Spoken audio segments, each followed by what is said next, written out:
What instantly kills the vibe at a party? I have a instantly kills the bad vibe and replaces it with a good vibe tale. I was the +1 with my at the time significant other, and we were at a party hosted by, I think, a co-worker of theirs. We had been there for about 30 minutes, and there was about 20 plus guests in the house. There was -0 interaction amongst the guests. The host stopped by and chatted with my honey. I gathered that all the guests were people the host knew, but they didn't know each other, they were not co-workers. All the attendees held pat in isolated areas of the family room/dining room/kitchen, either by themselves or the person they arrived with. It was a convention of introverted wallflowers, and the host wasn't picking up on the awkwardness. Host disappears for some reason, then we hear a door slam, and a loud urgent "No Randy, no." Everyone perks up and looks around. A large, fluffy, blonde, friendly golden doodle bursts into the room, and proceeds to sniff and vet every human in the house. Most of the human females say something along the lines of "Oh, he's so cute," and most human males say something along the lines of "Here boy, come on boy," as they pat their pant legs. I hear conversations: "You look just like my golden retriever," and "You're as big as my husky." "Oh, you have a husky, we have one too." Whips out phone to show pictures, and so on so forth. Within 5 minutes, the previous gathering of wallflowers switched into dog mom and dads exchanging dog stories, and party becomes friendly and sociable. Apparently and coincidentally, everyone at party had a dog or dogs. Not me, but +1 did. TLDR, golden doodle reinvigorates dead party better than human host. Plot twist, Randy was a female doodle. A friend of mine announced she had to fart to the entire kitchen while she was intoxicated. She proceeded to shit liquid diarrhea on herself. It hit the floor, it smelled terrible. Party ended before it really ever began. Guess she had some stomach bug or IBS or something. She ended up getting diapers for any gift-giving occasion after. No clue where she ended up, we lost touch a year or so later.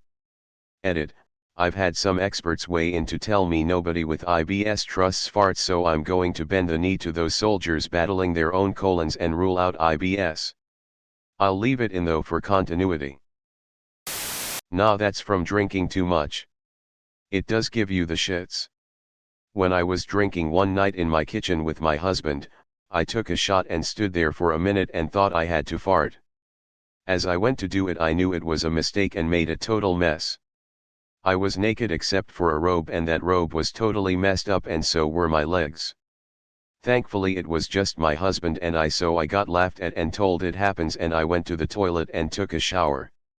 Bonus points: the robe was brown, so there was no stain to speak of, and I didn't destroy the kitchen floor by some miracle. Reasons I don't drink anymore. Same, but when it's your dog, because people keep feeding the poor little beast God knows what from the potluck table. I warned you he can't eat people food. But did they listen? LMAO, imagine your ass leaks in front of people and they never forget, so they keep gifting you diapers as a present. Skull, I would change my name and move to the Himalayas where nobody could ever find me. LMFAO. She ended up getting diapers for any gift-giving occasion after. No clue where she ended up, we lost touch a year or so later. Wonder why.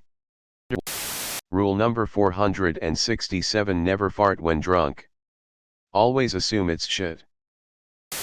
The person who talks about other parties that are going on at the same time. This one might be more of a college thing. You've got a good thing going on, but that person is scrolling through their phone and saying, "Oh shit, the party looks lit over at Alpha Beta Douchebag. Should we go?" And then proceeds to recruit people to follow them to the next party. It's like, dude, if you want to go to that party, just go. No need to try to inflict your FOMO on everyone else. Some of us are perfectly content at this party we're already at. Is that really a thing? As a non-American, I always thought that's something only seen in movies. Around here parties are usually a lot more private, and you don't/can't just show up at a random one uninvited and with new people. Even the most extroverted people had max 2 to 3 uninvited guests. Sharing it on social media that happens when out clubbing but not at a private party. Sometimes, I really wish I got to experience American college. This is one of them, but thank fuck for everything else but parties. Anyone who is offhandedly berating / insulting / taking digs at their romantic partner in front of everyone. Go to couples therapy already or break up. Quit bleeding your relationship issues out all over the damned place. We can tell you're unhappy, we get it. We don't want to be an unwilling third party to your drama. And if you're acting like an ass, we're going to call you an ass. It doesn't mean we're taking sides in the fight. Alex. He's the quintessential example of little dick energy. Such an inferiority complex about his 5 feet 3 inches height that he joined the military, never saw any combat and left as soon as he could but won't go 20 minutes without telling everyone he's a vet. Calls everyone a cunt or bitch and talks about how badass he is, open carries a pistol everywhere because he knows that he flaps his mouth so much that he'd get jumped if he didn't. Never gets invited anywhere but thinks everyone likes him because when he shows up we all pity him too much to tell him to fuck off. Alex is permanently stuck at the mentality of a 16-year-old. He's proud of being an asshole because he's emotionally stunted. When an adult realizes they're an asshole they take steps to change because they can admit their faults. But not Alex, because his ego is too fragile and he's too much of a coward. When you inevitably beat Alex at something, because his bravado leads him to challenge anyone to anything at any time, regardless of experience, he will talk shit about you behind your back to literally anyone he thinks might know you or meet you. To be clear, I'm talking about Alex. Not Alex. Alex is cool. LOL. I remember I was at a party and was talking to a girl I had known for about a little less than a week, and she starts telling me all these embarrassing stories about her boyfriend, like stories about him sending dick pics and other embarrassing anecdotes.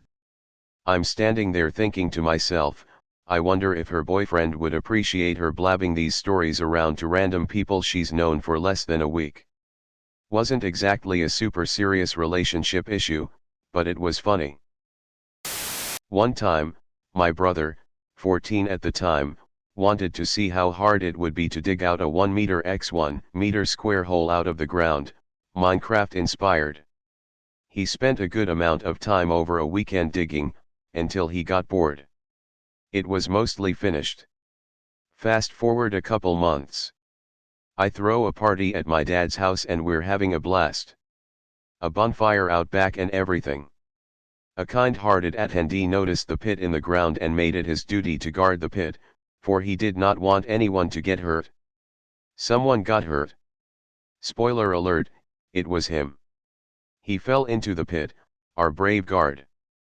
Thankfully, we had a sober person there and they drove him to the hospital, but that instantly killed the vibe at the party. Edit, the end result. He broke his leg pretty bad. 1 cubic meter 35.3 cubic feet. 1 cubic foot of oven dry, technical term for no water after baking at 212 F in a forced air / convection oven until a constant weight is reached. Soil weighs 91.8 pounds. 1 cubic meter of oven dry soil thus weighs 3,240.5 pounds. Soil in the environment is never oven dry. We can assume if OP lives in a place with internet connection and access / luxury to use Reddit, they also have water in their environment. So we'll account for an estimated amount of water in the cubic meter of soil. The gravimetric, weight by weight ratio, moisture content of soil at field capacity, when all water has freely drained from gravity but before it has been evaporated and is only being held into soil by capillary forces of adhesion, is approximately 60% of the weight of the soil it's contained within.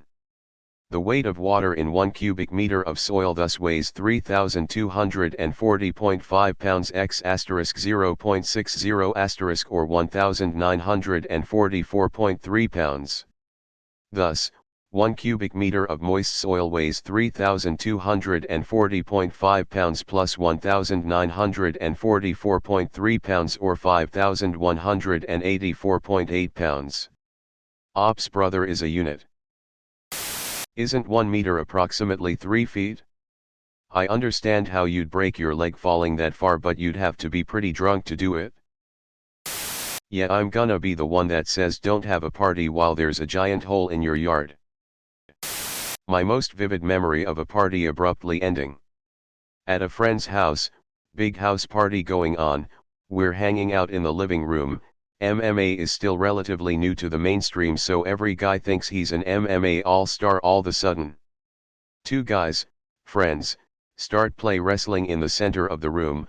On guy get the other in a choke, chokes the guy out to the point of entirely passing out. Blue lips, non-responsive. I, at the time a lifeguard, start giving the rescue breathing, chest compressions. Guy slowly starts to regain consciousness. And then loudly, proceeds to shit and piss himself. The place just reeks. And that was the end of the party. People cleared out before the EMTs even got there. It was just me, the friend who owned the house, or at least her parents did, the guy who got choked out, and the guy who did the choking. Some fuckhead did this to me at a party. I was taking a shot, and he snuck up behind me and put me in a chokehold completely unprovoked. I passed out with alcohol stuck in my throat, got alcohol poisoning, was vomiting unconscious for like 3 hours. No one called the cops or an ambulance or anything. These were friends since high school, but I've never talked to any of them since, and that's been 15 years ago. Goddamn assholes. Makes me happy to read that the guy who did the choking was responsible enough to stick around and take accountability for his actions.